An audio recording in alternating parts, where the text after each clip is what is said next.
San All I. Oke, balik lagi di podcast orang biasa. Podcast tempatnya orang-orang biasa, bukan orang terkenal, bukan artis, karena ini bukan podcast biasa. Bapak Angkoso Sudiantoro, biasa dipanggil dengan nama Pak Toro. Ya.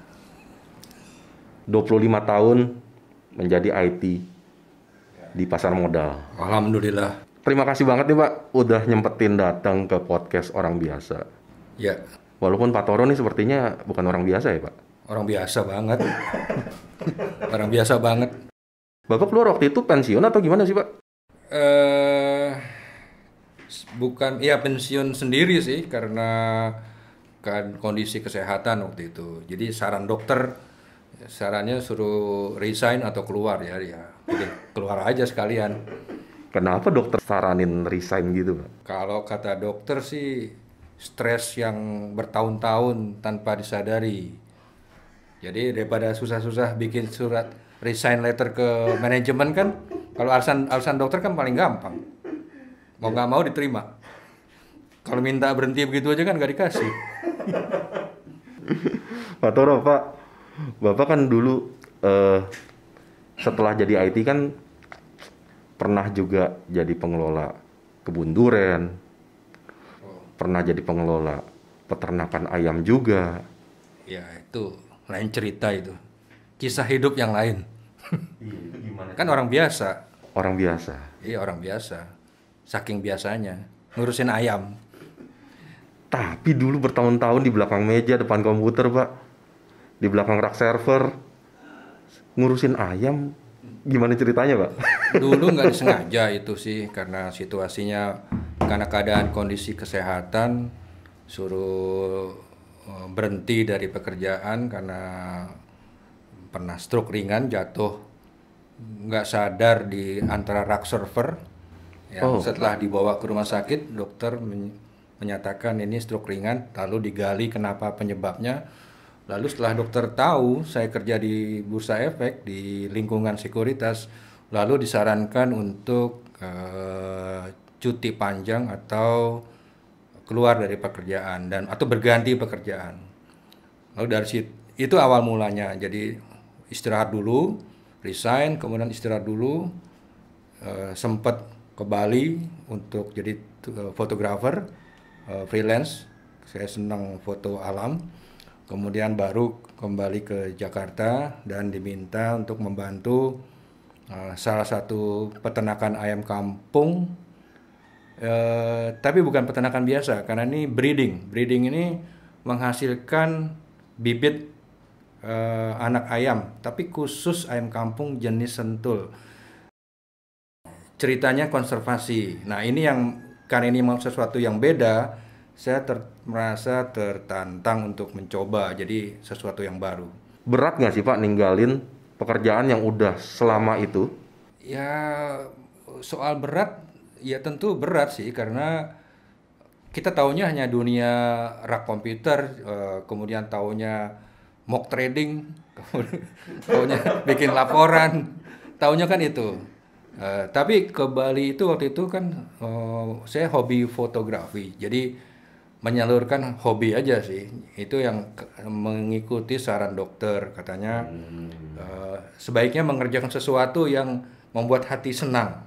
Jadi soal finansial itu soal kedua, yang penting sehat dulu.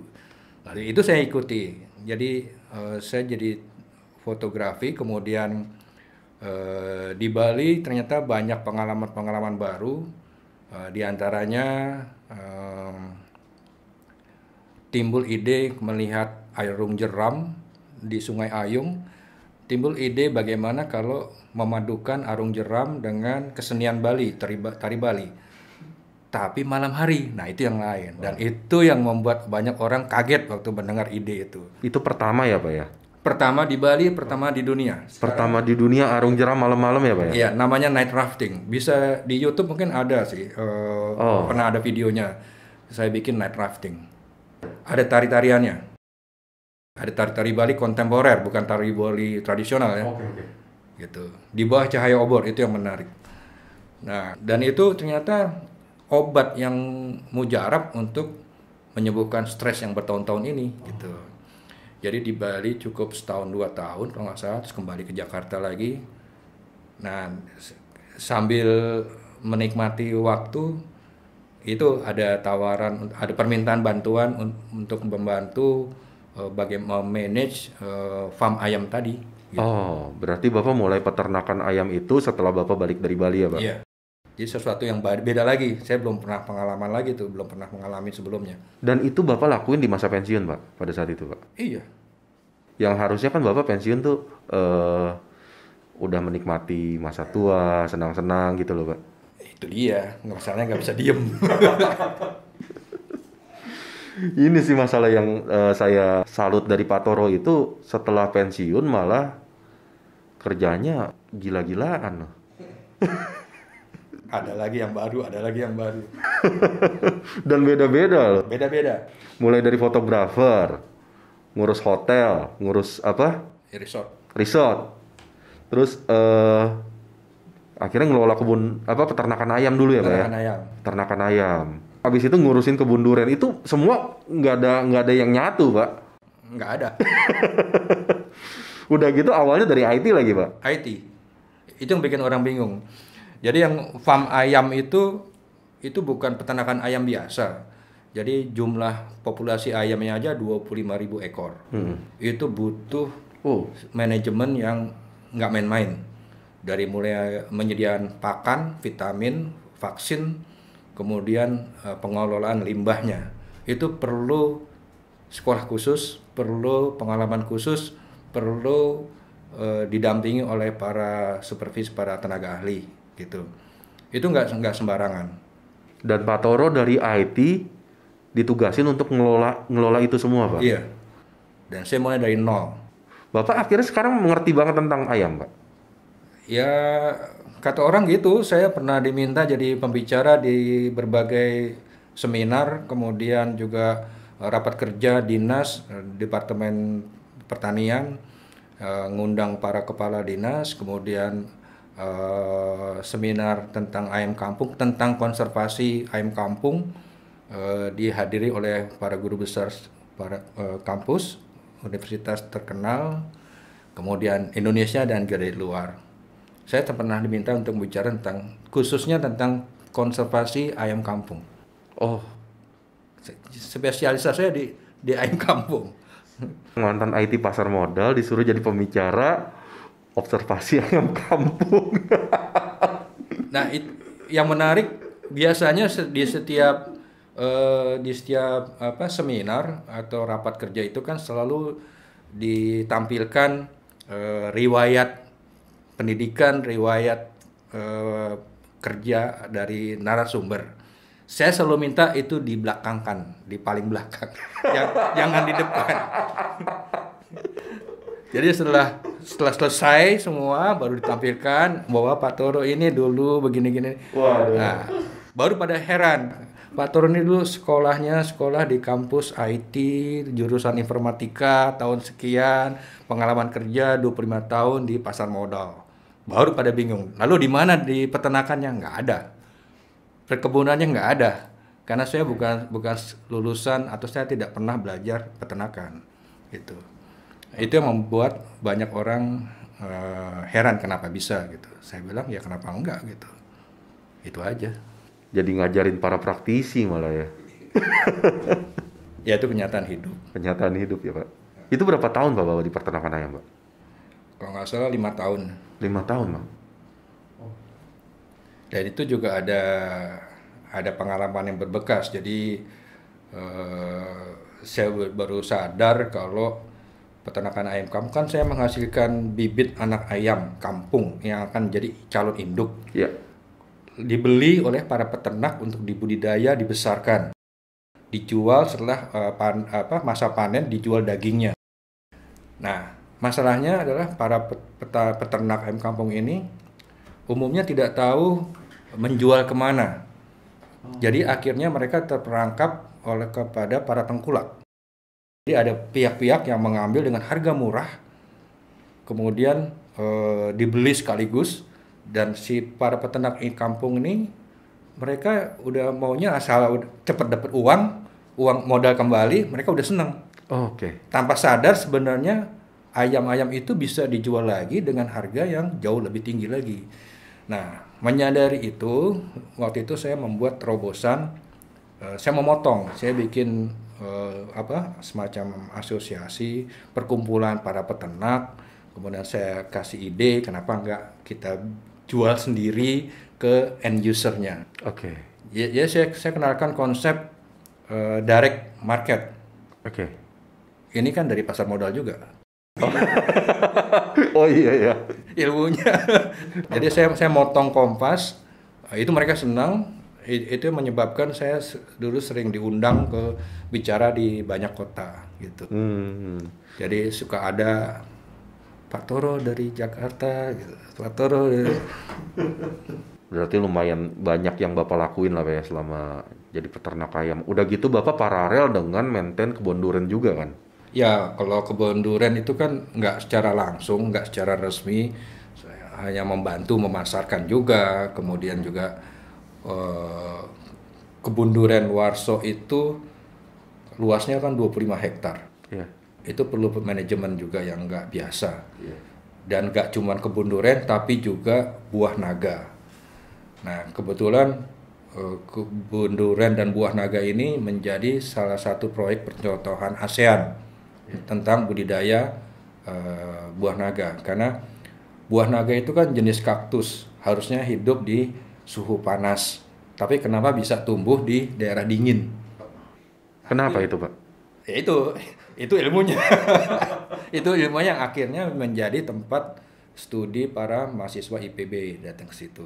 Kemudian kebun durian Warso ini kan termasuk yang orang boleh datang ke sana bebas, nggak ada tiket masuk, nggak boleh bawa makanan malah.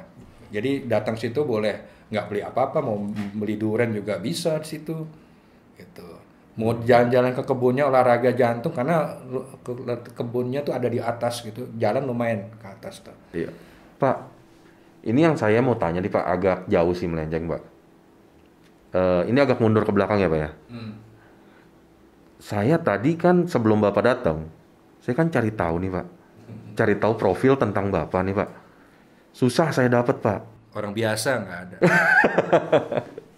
Iya, saya biasanya gitu Pak. Kalau ada tamu saya cari dulu profilnya untuk saya tahu lebih banyak gitu. Nah, di situ saya baca Bapak tahun 80 lulus SMA, terus kuliah paralel di 3 tempat. Itu gimana ceritanya Pak? Kuliah paralel di 3 tempat. Itu S1 semua ya Pak? Iya. Nah, itu gimana Pak? Bapak apa sebutuh itu dengan Dulu ceritanya gini. Saya lulus SMA 8 Jakarta itu tahun 80. Oh, Bapak dulu SMA 8 ya Pak ya? SMA 8 Tebet yang kebanjiran. Iya, itu Nggak berantem tapi kebanjiran mulu. Tapi itu SMA favorit zaman saya loh Pak itu. Iya. Zaman saya lulus SMP tuh, wah kalau masuk SMA 8 tuh udah bangganya setengah mati. Kalau dulu era saya tuh era tahun 80 itu memang bukan era biasa. Jadi lulus tahun 80 kemudian maksudnya dulu ingin kuliah di UI waktu itu tapi nggak diterima. Jadi lulus tahun 80 saya masuk ke IKIP, diterima di IKIP matematika. Karena saya suka matematik. Zaman dulu masih UMPTN Pak modelnya, konsepnya. Dulu perintis 1, MP1 namanya perintis 1. Oh, perintis 1. Sebelum UMPTN. Oh. Dulu yang ujiannya di Senayan. Yang rame-rame itu. Yang pakai kertas di 2B di Oh iya. Ya. Kemudian saya kuliah setahun di IKIP matematika. Nah, di matematika itu ada pelajaran komputasi. Pelajaran tentang bilangan 1 dan 0. Oke. Saya tertarik dengan komputasi itu. Jadi perdalam tentang komputasi. Saya ikut ujian masuk ke UPN komputer. Dulu sekolah komputer cuma ada Budi Luhur Senen itu cuma ada satu sekolah Akademi Ilmu Komputer namanya Budi Luhur cuma ada satu dan itu tipenya juga akademi. Tapi saya memilih kuliah ikut tes di UPN jurusan informatika. Oh, dulu udah ada ya informatika, Pak? Cuma ada itu, UPN, APK Budi Luhur sama ITB, PAT-nya. Kemudian 81 tahun kedua saya ikut perintis lagi, diterima di psikologi UI karena saya senang dengan kejiwaan. Oh, Bapak udah kuliah nyoba UI lagi ya waktu itu? Nyoba lagi pilihan yang psikologi ini sebenarnya sambilan. Jadi ada pilihan kedua apa sih opsi yang lain? Ada psikologi karena kampusnya bersebelahan dengan IKIP matematik. Oh, dulu. Bersebelahan. Iya, iya. Dan mahasiswinya cakep-cakep. UI belum di Depok dulu, Pak ya? Belum, Ramangun. Ramangun deh. Itu cantik-cantik mahasiswinya dulu. Nah, jadi diterima di psikologi UI dulu bareng dengan model kalau nggak salah Oki Asokawati dulu terkenal. Pak, lanjut nih, Pak. Bapak akhirnya ke UPN setelah Bapak keterima di UI. Bapak kan udah sekolah nih matematika IKIP, psikologi UI. Itu kan udah berat, Pak. Satu aja udah berat, Pak. Iya. Kenapa bisa-bisanya Bapak kepikiran untuk ngambil satu lagi, Pak? Iya, karena saya suka di matematika IKIP itu ada pelajaran komputasi, jadi ingin tahu lebih jauh tentang ilmu komputer. Jadi saya ambil lagi kuliah di UPN khusus informatika. Kalau psikologi UI sih, karena saya senang belajar juga kejiwaan, mempelajari watak manusia, saya juga suka gitu loh. Jadi semua itu karena suka. Itu Bapak ngatur waktunya untuk mata kuliah bisa, Pak? Ini dia, saya mau cerita. Pertanyaan yang umum dari semua orang biasanya gimana bagi waktunya gitu. Pertama, saya nggak punya catatan kuliah. Selalu pinjem dari teman perempuan yang tulisannya bagus gitu. Terus kedua, punya alat rekam. Oh. Jadi kalau dosen cerita taruh aja gitu. Tapi setiap kuliah selalu memperhatikan dosen bicara, saya nomor satu gitu. Kemudian waktu kuliah dulu di UI itu di psikologi itu dari pagi sampai jam 12 kira-kira, sampai makan siang lah jam 12 jam 1 gitu. Nah, di matematika waktu itu karena sistem kredit saya bisa ngatur SKS-nya itu dari siang sampai sore. Dan saya kebut ngambil berapa SKS sekaligus. UPN, lalu kapan UPN kuliahnya? Saya ambil malam. Oh. Jadi mulai jam 7 sampai selesai kuliah tuh bisa jam 10 dulu di Pondok Labu gitu. Jadi itu itu jam-jam kuliahnya, kalau makanya saya nggak pernah nyatet, yang ada pinjem. Nah, kemudian tahun kedua di UPN itu berarti tahun 83 ya. Nah, dari hasil nilai tes di UPN ternyata saya termasuk yang paling tinggi nilainya. Lalu dibid oleh UPN untuk jadi asisten dosen. Jadi tidak harus datang ke kuliah. Oke. Tapi ada di lab. Wah, saya senang benar. Udah nggak bayar uang kuliah, dibayar, dan waktu lebih bebas di laboratorium. Waktu itu suatu hal yang mahal jika mahasiswa bisa megang langsung komputer. Oke. Bapak nggak lulus di IKIP berarti ya? Saya yang ninggalin. karena terakhir tuh harus praktek. Nah, saya nggak mau. Dan emang dari awal harus udah tahu. Tapi kan saya karena suka matematikanya. Nah, tadi saya bilang ilmunya yang diambil. Oke. Di psikologi juga ilmunya yang saya ambil. Terus Bapak mengundurkan diri lagi, Pak? Iya. Dari UI? Betul. Bapak jalanin 3 paralel itu selama berapa tahun, Pak?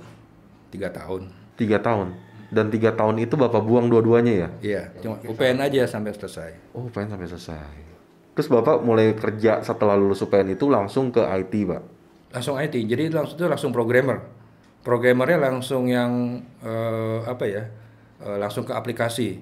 Jadi membuat pakai bahasa COBOL. Waktu itu yang luar biasa nyusahin.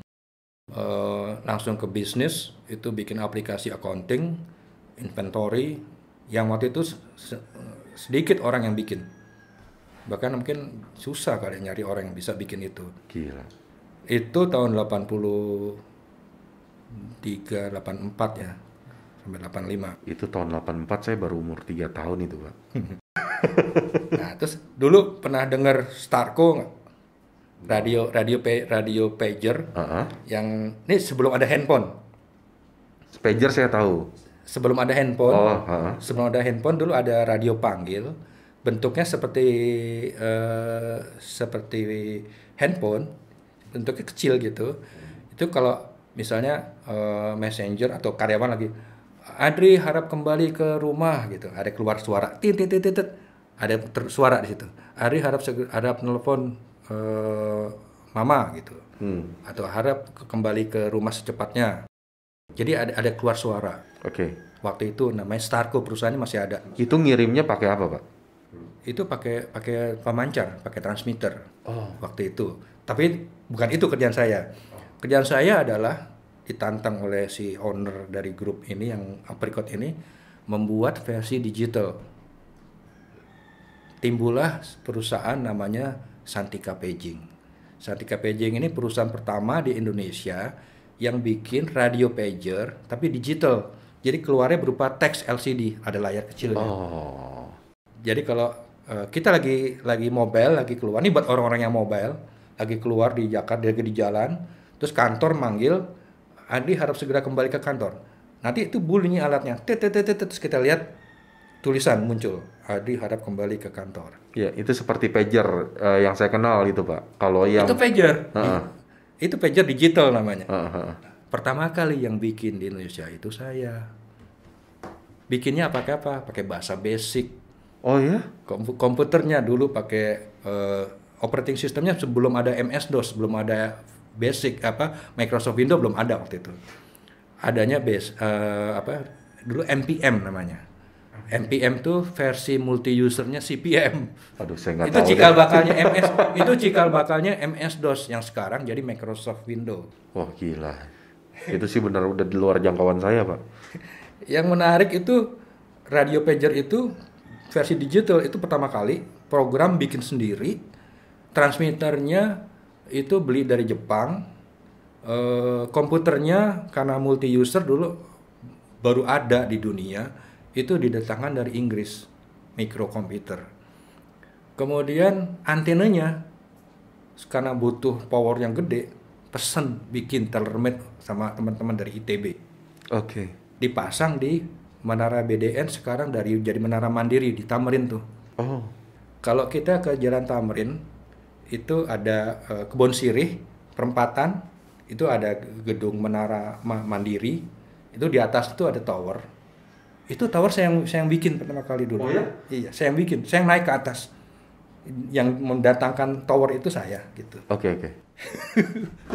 Ini lain lagi ceritanya. Ada lagi. Gila, banyak banget sih, Pak, kalau saya kupas tentang masa lalu Bapak tuh. Ya itu dulu udah lewat. Orang biasa. Ya, orang biasa. Tapi orang nggak akan pernah sangka, Pak, kalau tower yang sampai ada masih ada kan sampai sekarang? Masih ada mas sekarang. Saksi bisu. Pak, dulu berarti pager itu keluarnya suara ya, Pak ya? Sebelum keluar digital ya? Keluar suara. Itu udah lama, itu Starco perusahaannya. Jadi ada operator. Jadi kalau orang mau ngirim pesan atau misalnya orang kantor mau kirim ke Adri, orang kantor akan telepon ke operator di kantor Starco.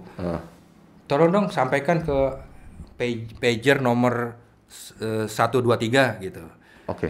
Nanti si operator pager terus diketik dan dia ngomong, Bapak Adri harap segera kembali ke kantor. Nanti muncul di pager itu suara. Terus kita dengerin itu begini gitu. Iya. Nggak usah digitu. Ini suaranya cukup keras. Oh, kencang. Itu jadi nilai kelemahan.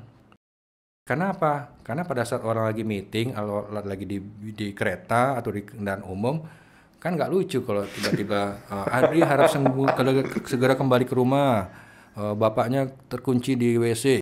Nggak lucu. Nah, makanya timbul ide kenapa nggak bikin yang versi digital. Itulah asal muasalnya. Itu kalau terjadi zaman sekarang dikerjain itu Mas. Sekarang pasti nggak ada karena udah ada handphone kan. Iya, dan nggak ada yang mau pakai juga. Jangan salah, masih ada. Cuman perusahaan Oke. perusahaan ada. Jadi karena ini dia masalah privacy. Kalau handphone frekuensinya bisa open. Oke. Kalau ini sangat apa ya? Sangat aman, secure, Frekuensinya aman. digital banget. Oke. FSK nama itunya. Terus saya diminta ke sekuritas pertama kali tahun 89. Oke, Bapak pertama kali di pasar modal tahun 89 ya, Pak? 89. Itu perusahaan namanya Sun Hung Kai, Hong Kong. Jadi ini juga pertama kali saya masuk ke dunia pasar modal. Jadi waktu itu bursa efek masih ada di Merdeka Selatan, yang masih pakai toa, masih pakai spidol, masih pakai pantun, masih pakai HT. Jadi mesti dihapus, perubahan harga langsung dihapus, Iya. lagi. Nah itu seperti itu. Waktu itu karena itu perusahaan Hong Kong kesini bawa sistem yang nggak applicable dengan peraturan bursa di sini, akhirnya dibuat ulang komputernya IBM S36. Saya lagi suruh bikin pakai COBOL juga. Bursa efek tuh ada mulai tahun berapa sih, Pak? Nggak tahu ya? Nggak tahu pasti. Saya tahun 89 udah ada aja. Di Merdeka Selatan udah ada tuh. Nah cuman saya ngikutin perkembangannya kan dari Merdeka Selatan waktu pindah ke SCBD. Itu pindahnya, kemudian ada implementasi JADS yang pertama. Itu saya ikut terlibat situ. Ikut terlibat tuh artinya ikut ngetes sistem. Kemudian dari situ ke remote trading, online trading sampai sekarang.